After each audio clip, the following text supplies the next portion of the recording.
ഇത് ഗുരുവായൂർ ക്ഷേത്രത്തിൽ നടന്നൊരു സംഭവമാണ്. ഒരു ദിവസം ശിവേലിയൊക്കെ കഴിഞ്ഞ് ഗുരുവായൂർ മേൽശാന്തി പ്രസാദമൊക്കെ കൊടുത്ത് അവിടെ ഇരിക്കുകയായിരുന്നു. അപ്പോൾ അവിടെ ഒരു ഭക്തൻ വന്നിട്ട് തിരുമേനിയോട് പറഞ്ഞു, തിരുമേനി ഒരു കാര്യം പറയാനുണ്ട്. ഭക്തരെല്ലാവരും സങ്കടങ്ങൾ തിരുമേനിയോട് പറയാറുണ്ടല്ലോ, അതിന് പരിഹാരം തിരുമേനി കൊടുക്കാറുണ്ട്. അങ്ങനെ എന്തെങ്കിലും ആവശ്യമാണെന്ന് കരുതി തിരുമേനിയോടൊന്ന് ഇറങ്ങി വരുമോ ചോദിച്ചു.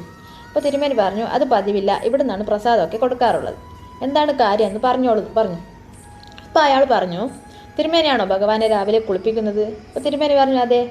അപ്പോൾ വന്ന ആൾ പറഞ്ഞു, എന്നാൽ 2 കാര്യങ്ങൾ ശ്രദ്ധിക്കണം. ഒന്ന്, ഭഗവാന്റെ വിഗ്രഹത്തിലെ കക്ഷത്തിലെ ചളി പോക്കണം. 2, ഭഗവാന്റെ കണ്ണിൽ കരടുണ്ട്. ഇത് 2 ശ്രദ്ധിക്കണം എന്ന് പറഞ്ഞു. അപ്പോൾ സാധാരണ ഒരു മനുഷ്യന് ശ്രീകോവിലിനുള്ളിലെ വിഗ്രഹത്തിലെ കണ്ണിലെ കരട് മനസ്സിലാകുമോ? തിരുമേനിക്ക് പോലും കാണാൻ കഴിഞ്ഞിട്ടുണ്ടായിരുന്നില്ല.